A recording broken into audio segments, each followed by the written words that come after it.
सुप्रभात बच्चों। Divine public school की ई लर्निंग कक्षा में मैं आपकी हिंदी अध्यापिका गरिमा शुक्ला आप सभी का एक बार पुनः स्वागत करती हूँ और उम्मीद करती हूँ बच्चों कि आप लोग भी स्वस्थ होंगे और अपनी पढ़ाई घर पे रह के अच्छे से कर रहे होंगे। बच्चों, आज हम हिंदी व्याकरण से पढ़ेंगे पाठ 1 भाषा, लिपि और व्याकरण के बारे में।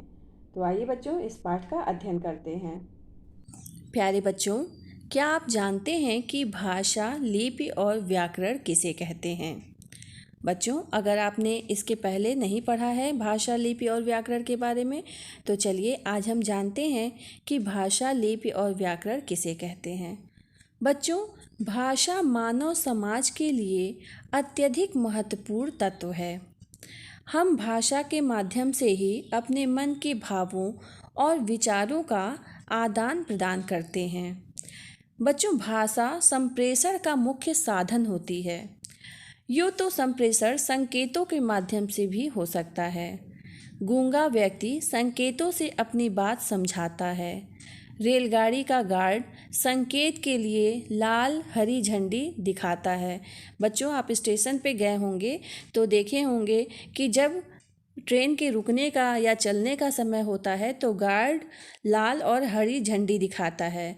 बच्चों, ये संकेत के माध्यम से दिखाया जाता है। छोटा बच्चा हंसकर या रोकर अपने भावों को अभिव्यक्त करता है। इन सभी को सांकेतिक भाषा का रूप होते हुए भी हम भाषा नहीं मान सकते हैं। बच्चों, भाषा शब्द भास धातु से बना है, जिसका अर्थ होता है बच्चों बोलना। अतः हम बोलकर अथवा लिखकर अपने मन के भावों को अभिव्यक्त करते हैं और सुनकर दूसरे के भावों को समझते हैं। इसे ही भाषा कहते हैं। भाषा की परिभाषा होती है बच्चों, भाषा भावों और विचारों के आदान प्रदान का साधन है। बच्चों, विश्व में अनेक भाषाएं बोली व समझी जाती हैं, जैसे हिंदी, अंग्रेजी, रोमन, फ्रेंच, जर्मन, संस्कृत आदि। भारत में भी अनेक भाषाएं प्रचलित हैं, जैसे हिंदी, उर्दू, पंजाबी, मराठी, गुजराती, तमिल, बंगला आदि। तो बच्चों, ये हो गया भाषा। अब हम भाषा के रूप के बारे में पढ़ते हैं। तो बच्चों, भाषा के 2 रूप होते हैं। पहला रूप होता है मौखिक भाषा और दूसरा रूप होता है लिखित भाषा। तो आइए इसको विस्तार से पढ़ते हैं। पहला, मौखिक भाषा के बारे में। बच्चों, मुख से उच्चारित भाषा मौखिक भाषा कहलाती है, यानी कि जो हम मुख से बोलते हैं उन्हें हम मौखिक भाषा कहते हैं। यह भाषा का मूल रूप है। इसके द्वारा हम अपने मनोभावों को बोलकर प्रकट करते हैं। यह भाषा का स्थायी रूप नहीं होता है। नाटक, फिल्म, सीरियल में कलाकार संवादों का उच्चारण बोलकर ही करते हैं। कक्षा में विद्यार्थी भाषण देते हुए मौखिक भाषा का प्रयोग करता है। तो ये हो गया मौखिक भाषा। अब हम लिखित भाषा के बारे में पढ़ते हैं। बच्चों, व्यक्ति के मन के भावों या विचारों को लिखकर व्यक्त करना लिखित भाषा कहलाती है। यह भाषा का स्थायी रूप है। पत्र, पत्रिकाओं और पुस्तकों में भाषा का लिखित रूप प्रयुक्त होता है। हम पत्र व्यवहार में भी भाषा के इसी रूप का प्रयोग करते हैं। बच्चों, लिखित रूप भाषा को सुरक्षित रखता है। यह रूप भाषा को मानकता प्रदान करता है। तो आइए बच्चों, भाषा के कुछ अन्य रूपों के बारे में भी जान लेते हैं। इसमें पहला है मातृभाषा। मातृभाषा में बच्चों, बालक अपने परिवार में जो सीखता है वो मातृभाषा कहलाता है। बच्चा माँ का मुख देखकर और सुनकर मातृभाषा सीखता है। पंजाबी परिवार के बालक पंजाबी तथा तमिल परिवार के बालक तमिल बोलते हैं। यही उनकी मातृभाषा होती है। दूसरा रूप है राष्ट्रभाषा का। यह वह भाषा है जो भारत के अधिकांश नागरिकों द्वारा प्रयोग में लाई जाती है। हिंदी को भारत की राष्ट्रभाषा के रूप में स्वीकार किया गया है। और तीसरा रूप है राजभाषा। बच्चों, राजभाषा का प्रयोग सरकारी कामकाज में होता है। भारत के संविधान में हिंदी को राजभाषा के रूप में 14 सितंबर 1949 को मान्यता दी गई, परंतु अंग्रेजी को भी सह राजभाषा के रूप में जारी रखा गया है। तो आइए बच्चों, अब हम भारतीय भाषाओं के बारे में जानकारी प्राप्त करते हैं। बच्चों, भारत के संविधान में 22 भाषाओं को मान्यता दी गई है। वो ये हैं, पहला असमिया, गुजराती, बंगला, संस्कृत, उड़िया, डोंगरी, बोडो, सिंधी, उर्दू, तमिल, मणिपुरी, मराठी, कन्नड़, तेलुगु, मलयालम, हिंदी, कश्मीरी, नेपाली, मैथिली, कोंकणी, पंजाबी और संथाली। ये 22 भाषाएं हैं जो भारत के संविधान में इनको मान्यता दी गई है। बच्चों, आज हिंदी भाषा का क्षेत्र बहुत व्यापक हो गया है। विश्व के 150 से भी अधिक विश्वविद्यालयों में हिंदी का अध्यापन है। तो आइए अब हम पढ़ते हैं भाषा और बोली के बारे में। बच्चों, भाषा का अर्ध विकसित रूप ही बोली कहलाता है। एक बड़े भूभाग में प्रयुक्त होने वाली भाषा के कुछ क्षेत्रीय रूप विकसित हो जाते हैं, जिन्हें बोली कहते हैं। भाषा की अपेक्षा बोली का क्षेत्र सीमित होता है। बच्चों, आमतौर पर बोली का संबंध बोलने तक सीमित रहता है और इसमें लिखित साहित्य नहीं होता है। कई बार बोली विकसित होकर लोकगीत, लोक कथा आदि विभिन्न रूपों में की गई रचनाओं के माध्यम से भी सामने आती हैं। हिंदी भाषा की 18 बोलियां प्रचलित हैं। पहले ब्रज, अवधी, मैथिली बोलियां ही थीं, जो अब विकसित होकर साहित्यिक भाषाएं बन गई हैं। बच्चों, हिंदी भाषा की कुछ प्रमुख बोलियां इस प्रकार से हैं, जैसे पश्चिम में हरियाणवी, खड़ी बोली, ब्रजभाषा, बुंदेली और राजस्थानी है।